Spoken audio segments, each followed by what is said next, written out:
Hey, what is up everybody? It's Your Name back with another one for you guys today, and we're diving deep into the world of processors. It's 2025, which means AMD and Intel have been hard at work pushing the limits of what a CPU can do. We're talking faster speeds, more cores, and efficiency that would make even your grandpa's old desktop jealous. So, if you're about to drop some serious cash on a new rig or just want to geek out over the latest silicon, stick around because this is the ultimate showdown. Alright, so first up let's break down the architecture. This is basically the blueprint of the CPU, and it dictates how data flows and how efficiently the cores can communicate. AMD is rocking their specific architecture with number cores on their flagship, while Intel is countering with their specific architecture packing number cores. Now, more cores generally translate to better multitasking, especially if you're the type of person who likes to have a million browser tabs open while gaming and streaming all at the same time. But it's not just about the number of cores, it's also about how well they work together and how efficiently they can process instructions. So let's see how these architectures stack up in the real world. Now, let's talk speed. AMD's latest processor boasts a base clock speed of speed gigahertz, and with boost, it can go all the way up to speed gigahertz. On the other side of the ring, we've got Intel's contender clocking in at speed gigahertz base, and a turbo boost up to speed gigahertz. Now these numbers might seem like a jumbled mess of gigahertz, but basically, higher clock speeds mean faster processing power, which translates to smoother gaming, faster rendering, and just an overall snappier computing experience. But raw clock speeds don't tell the whole story.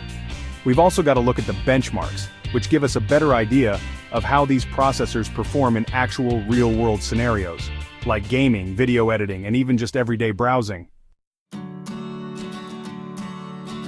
Okay, so we've talked about speed and cores, but what about power consumption? No one wants a PC that sounds like a jet engine or heats up their room like a sauna. AMD's processor comes in with a TDP of value watts, while Intel's SIPs power at value watts. Now TDP stands for thermal design power, which is basically how much heat the processor generates. A lower TDP generally means better energy efficiency, which is good for your electricity bill and the planet.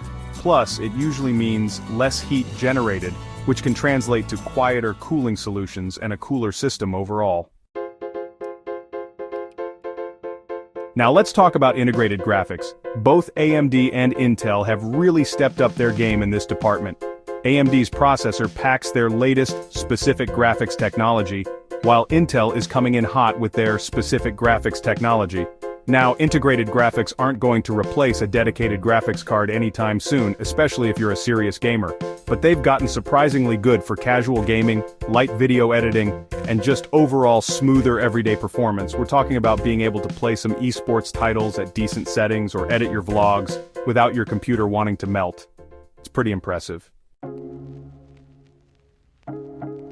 Alright, it all comes down to this. Pricing. AMD's processor will set you back price, while Intel's offering is priced at price. Now, obviously the price is a huge factor when you're choosing a processor, but it's not just about the raw numbers, it's about the value you're getting for your hard-earned cash. You gotta weigh the performance, the features, and the overall user experience against that price tag to see which processor truly offers the best bang for your buck. So there you have it guys, the ultimate 2025 AMD versus Intel processor showdown. We've looked at the architectures, the speeds, the power consumption, the graphics, and of course the price. Ultimately, the best processor for you is going to depend on your specific needs and your budget. If you're a hardcore gamer who demands the absolute best performance, you might lean one way. While if you're on a tighter budget or just need a solid all-around performer, you might go the other direction, but hey, that's what the comment section is for. Let me know which processor you're feeling down below. Don't forget to drop a like if you enjoyed the video, and subscribe for more tech breakdowns just like this one. Peace out.